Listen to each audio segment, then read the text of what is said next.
21 जून को।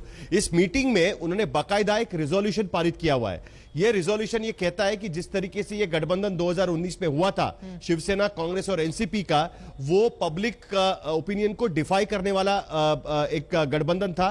उसी रिजोल्यूशन में उन्होंने ये भी बात कही है कि जिस तरीके से ये सरकार चल रही है, इस सरकार में करप्शन का माहौल काफी है। अनिल देशमुख और नवाब मलिक खास करके, जिनका दाऊद के साथ संबंध है, इस तरीके का आरोप भी इस रिजोल्यूशन में रखा हुआ है। क्या शिंदे गुटी असली शिवसेना बन सकता है या बनना चाहता है? इस सवाल की वजह नंबर 2 देखिए।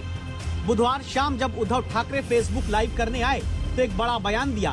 कहा, सीएम पद छोड़ दूंगा, शिवसैनिक कोई चाहे तो मुख्यमंत्री बन जाए। सरळ समोर यायचं आणि सांगायचं की उद्धवजी, तुम्ही कारभार करायला नालायक आहात, हे कोविडच्या काळातले टॉप 5 वगैरे सोडून द्या, आम्हाला तुम्ही मुख्यमंत्री पदी नको। ठीक आहे, चला मी उठतो। आणि आज सुद्धा मी तुम्हाला सांगतो, जर त्याच्यापैकी एकाही आमदाराने समोर येऊन मला सांगितलं किंवा जर त्यांनी स्टेटमेंट दिलं की उद्धव ठाकरे मुख्यमंत्री पदावरती नकोत, तर मी आता मुख्यमंत्री पदाचा राजीनामा द्यायला तयार आहे। आणि ह्याच्यावरती विश्वास नसेल तर आज आपली फेसबुक लाईव्ह झाल्यानंतर आज संध्याकाळपासून मी माझा मुक्काम वर्षावरनं मातोश्रीला हलवत आहे। इस बयान के थोड़ी ही देर में शरद पवार और उद्धव ठाकरे के बीच मुलाकात होती है। इसके बाद सवाल उठने लगा, क्या उद्धव पवार और कांग्रेस मिलकर शिंदे को ही सीएम बना सकते हैं? क्या मुख्यमंत्री पद के ऑफर पर एकनाथ शिंदे बगावत को थाम सकते हैं? इन खबरों और सवालों का सीधा जवाब आज तक पर आप जानिए। संवाददाता साहिल जोशी की खबर के मुताबिक बुधवार सुबह ही उद्धव ठाकरे और शिंदे के बीच फोन पर बातचीत हुई, जिसमें उद्धव ने कहा कि अगर आप मुझे सीएम नहीं चाहते तो आप आइए और वर्षा यानी मुख्यमंत्री के सरकारी आवास में रहिए। आज तक के पास खबर है कि इस बात पर सीधे एकनाथ शिंदे ने नकारते हुए कहा कि अब इसका वक्त बीत चुका है।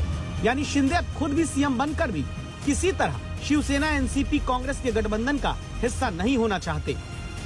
हमारी पार्टी जो बाला साहब के जो हिंदुत्व के विचार वाली पार्टी है, विचारधारा वाली पार्टी है, और हम उसी लेन को फॉलो करेंगे।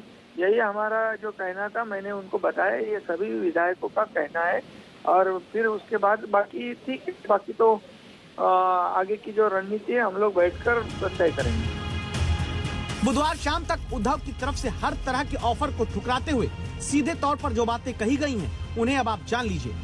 बुधवार रात 8 बजे के करीब एकनाथ शिंदे की तरफ से साफ कह दिया गया है कि उद्धव ठाकरे महाविकास अघाड़ी यानी एनसीपी और कांग्रेस के गठबंधन से बाहर निकलें।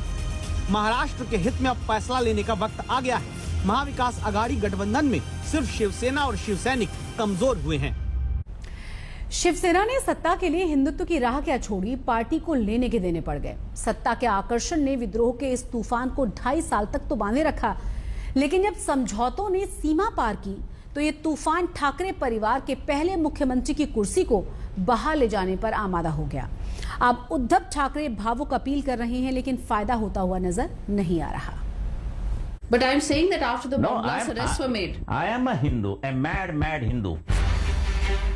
बाल ठाकरे का यही अंदाज उन्हें हिंदू हृदय सम्राट बनाता था। ये वो दौर था जब हिंदुओं की बात को इतने सीधे और सपाट ढंग से रखने वालों में बाल ठाकरे का कोई मुकाबला नहीं था। Don't be that smart. No, why? And put any invented commas to mad. No, what do you mean by that? I mean it that you always branded us as Hitlers and this and that. What about the Muslims? When they lock out the people in Jogeshwari and they burn the building where all the Hindus died, nobody shed a tear for that.